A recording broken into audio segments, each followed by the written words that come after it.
Assalamualaikum warahmatullahi wabarakatuh. Dalam video ini saya akan menjelaskan mengenai penerapan K3 dalam perdagangan internasional. Nah, sebelumnya perkenalkan, nama saya Anissa Ginayanto Putri, NIM F3119009 yang diampu oleh dosen pembimbing Dr. Sumardiono, SKM MKes, Prodi D3 Manajemen Perdagangan, Fakultas Ekonomi dan Bisnis Universitas 11 Maret. Keselamatan dan kesehatan kerja atau K3 adalah upaya untuk menciptakan lingkungan aman dan sehat sehingga dapat mengurangi atau menghilangkan kecelakaan dan penyakit akibat kerja, yang pada akhirnya dapat meningkatkan efisiensi dan produktivitas kerja. Penyebab kecelakaan kerja. Yang pertama ada unsafe condition atau kondisi tidak aman.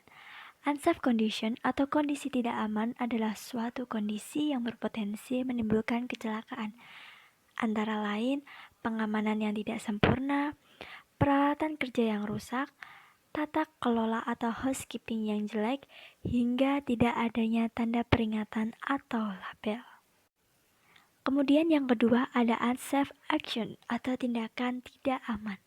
Unsafe action atau tindakan tidak aman adalah tingkah laku atau tindakan yang berpotensi menimbulkan kecelakaan, antara lain pengoperasian mesin atau peralatan yang bukan menjadi tanggung jawabnya, menggunakan peralatan yang tidak sesuai, bekerja sambil bergurau, hingga tidak memakainya alat pelindung diri atau APD.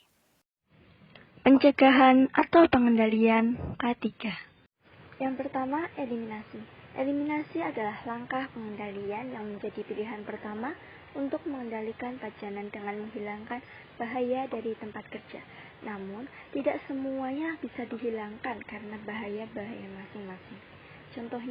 Contohnya adanya alat-alat seperti paku yang berserakan ataupun alat-alat yang menghalangi jalan para pekerja bisa dipinggirkan atau dipindahkan di tempat yang lebih aman. Yang kedua, substitusi. Substitusi adalah upaya penggantian bahan, alat, atau cara kerja dengan alternatif lain. Contohnya di pelabuhan adalah penggunaan alat angkut khusus peti kemas yang bertujuan untuk memindahkan peti kemas dari kontainer menuju ke dalam kapal ataupun sebaliknya. Kemudian, pengendalian teknik. Pengendalian teknik adalah pengendalian rekayasa desain alat atau tempat kerja. Pengendalian risiko ini memberikan perlindungan terhadap pekerja termasuk tempat kerjanya. Selanjutnya, pengendalian administrasi. Pengendalian administrasi berfungsi untuk membatasi pajanan pada pekerja.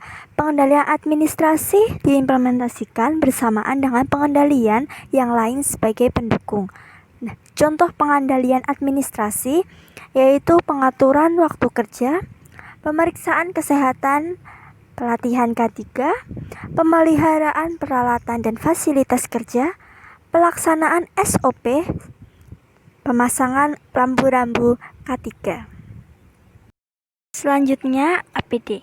APD atau alat pelindung diri adalah suatu alat yang mempunyai kemampuan untuk melindungi seseorang yang fungsinya mengisolasi sebagian atau seluruh tubuh sumber daya manusia dari potensi bahaya di Fasiankes.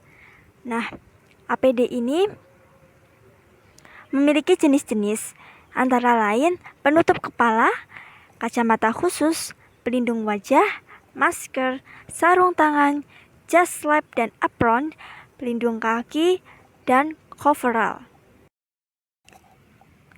Teknik administrasi di pelabuhan.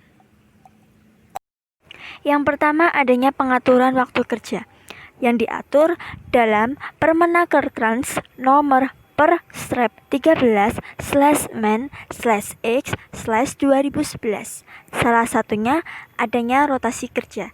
Rotasi kerja dilakukan apabila tenaga kerja telah mengalami penurunan produktivitas seperti jenuh, pengaruh faktor bahaya lingkungan.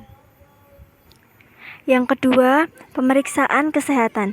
Pemeriksaan kesehatan dibagi menjadi 3, yaitu awal kerja, berkala, paling sedikit dilakukan sekurang-kurangnya 1 tahun, dan khusus, seperti pengecekan rapid test.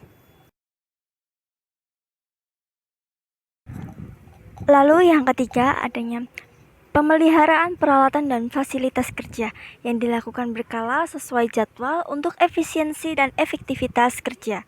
Seperti pada gambar yang telah disediakan, dilakukan sebelum pekerjaan akan dimulai dan setelah pekerjaan dimulai.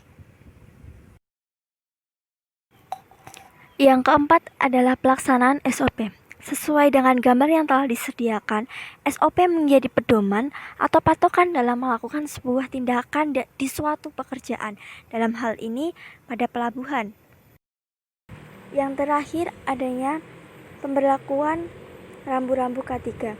Sesuai dengan gambar yang telah disediakan, adanya rambu-rambu yang harus dipatuhi para pekerja dalam melakukan pekerjaan di suatu tempat atau dalam hal ini di pelabuhan.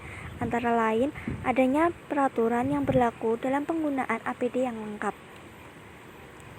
Kesimpulan, dapat kita simpulkan bahwa perlunya pemahaman K3 dalam pelaksanaan suatu kerja untuk mengurangi segala risiko bencana yang akan terjadi dan pentingnya perusahaan untuk memberikan edukasi penting kepada para pekerjanya. Sekian video saya mengenai penerapan K3 dalam perdagangan internasional. See you. Assalamualaikum warahmatullahi wabarakatuh.